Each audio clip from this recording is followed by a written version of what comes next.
उदाहरण आपने अखबारों में पढ़े होंगे और खबरों में सुने भी होंगे, लेकिन आपको ये जानकर अचरज होगा कि चाइना इंडेक्स 2022 की सूची में पाकिस्तान दुनिया के उन देशों में सबसे ऊपर है जहां चीन का सबसे अधिक प्रभाव है। दुनिया भर में चीन के बढ़ते प्रभाव से संबंधित शोध के आधार पर दुनिया के 82 देशों की सूची तैयार की गई है। बीते हफ्ते जारी हुई इस सूची में पाकिस्तान पहले नंबर पर है, जबकि कंबोडिया दूसरे और सिंगापुर तीसरे नंबर पर है।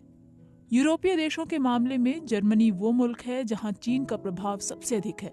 अब पहले ये समझते हैं कि ये चाइना इंडेक्स आखिर है क्या। द चाइना इंडेक्स 2022 अपनी तरह का एक पहला शोध है जिसमें दुनिया के 82 देशों में चीन के वैश्विक प्रभाव को सूचीबद्ध किया गया है। ये सूची ताइवान की एक गैर सरकारी संस्था डबल थिंक ने China in the world network के तहत जारी की है। इस सूची में दुनिया के 82 देशों पर चीन के प्रभाव को 9 अलग अलग क्षेत्रों के तहत सूचीबद्ध किया गया है, जिनमें मीडिया, शिक्षा, अर्थव्यवस्था, समाज, सेना, टेक्नोलॉजी, कानून लागू करने वाली संस्थाएं, स्थानीय राजनीति और विदेश नीति शामिल हैं। इन सभी क्षेत्रों में किसी देश की चीन पर निर्भरता को देखते हुए उनकी लिस्टिंग की गई है। अब आते हैं पाकिस्तान की स्थिति पर, जो कि इस लिस्ट में सबसे ऊपर है। आंकड़े बताते हैं कि चीन का पाकिस्तान में विभिन्न क्षेत्रों पर प्रभाव है। इनमें भी सबसे अधिक निर्भरता टेक्नोलॉजी क्षेत्र में है। इस फील्ड में पाकिस्तान की निर्भरता 97.7% है। इस सूची के अनुसार चीन पाकिस्तान की विदेश नीति पर 81.8%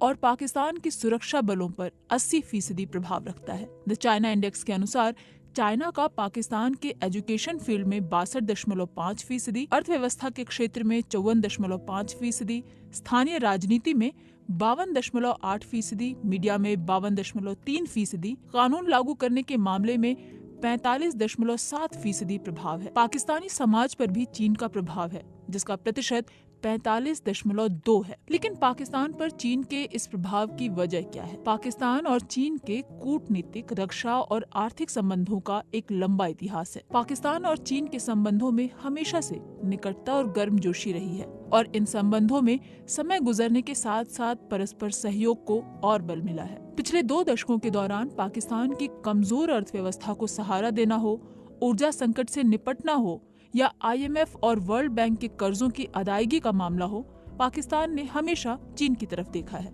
इसी तरह सुरक्षा के मामले में भी चीन पाकिस्तान की रक्षा क्षमता को बढ़ाने में हमेशा सहायक रहा है। अब अगर बात करें टेक्नोलॉजी की, तो पाकिस्तान के सैन्य हार्डवेयर, आम इस्तेमाल के मोबाइल फोन, घरेलू बिजली यंत्रों से लेकर उद्योगों में इस्तेमाल होने वाली टेक्नोलॉजी तक चीन से आयातित है। हाल ही में कोविड-19 महामारी के दौरान जब पाकिस्तान को वैक्सीन मिलने में कुछ मुश्किल आ रही थी, उस समय भी चीन ने सबसे पहले पाकिस्तान को अपने यहाँ निर्मित वैक्सीन उपलब्ध कराई थी। अंतर्राष्ट्रीय मामलों की विशेषज्ञ डॉक्टर हुमा बकाई के शब्दों में कहें तो चीन पाकिस्तान के लिए लाइफ जैकेट है। वो मानती हैं कि इस दोस्ती में समय के साथ और मजबूती आती जा रही है, क्योंकि इसकी सबसे बड़ी वजह ये है कि वैश्विक स्तर पर चीन ने कभी सार्वजनिक तौर पर पाकिस्तान की बुराई या भर्त्सना नहीं की, जबकि अमेरिका कई बार वैश्विक स्तर पर पाकिस्तान की सार्वजनिक निंदा कर चुका है। अब एक बार फिर लौटते हैं उसी बात पर कि चीन के पाकिस्तान पर प्रभाव से पाकिस्तान को वैश्विक स्तर पर किन परिणामों का सामना करना पड़ सकता है। इस बारे में पत्रकार और विश्लेषक खुर्रम हुसैन का मानना है कि चीन साल 2007 से अपनी खाद्य जरूरतें पूरी करने के लिए दुनिया पर निर्भर कर रहा है और अपनी आमदनी का एक हिस्सा खाद्यान्न आयात करने पर लगा रहा है। इसलिए वो पाकिस्तान समेत दुनिया के दूसरे देशों के साथ संबंध स्थापित किए हुए है। हालांकि चीन ने पाकिस्तान में बहुत पूंजी निवेश भी किया है, लेकिन चीन की नजर गवादर बंदरगाह या खनिज संसाधन पर नहीं है, बल्कि पाकिस्तान की खेती पर है। खुर्रम हुसैन का मानना है कि पाकिस्तान जैसे जैसे चीन का सैटेलाइट देश बनता जाएगा, उसके दुनिया के साथ संबंध खराब होते जाएंगे और भविष्य में ये समस्या पाकिस्तान के लिए एक बड़ी कठिनाई खड़ी कर सकती है।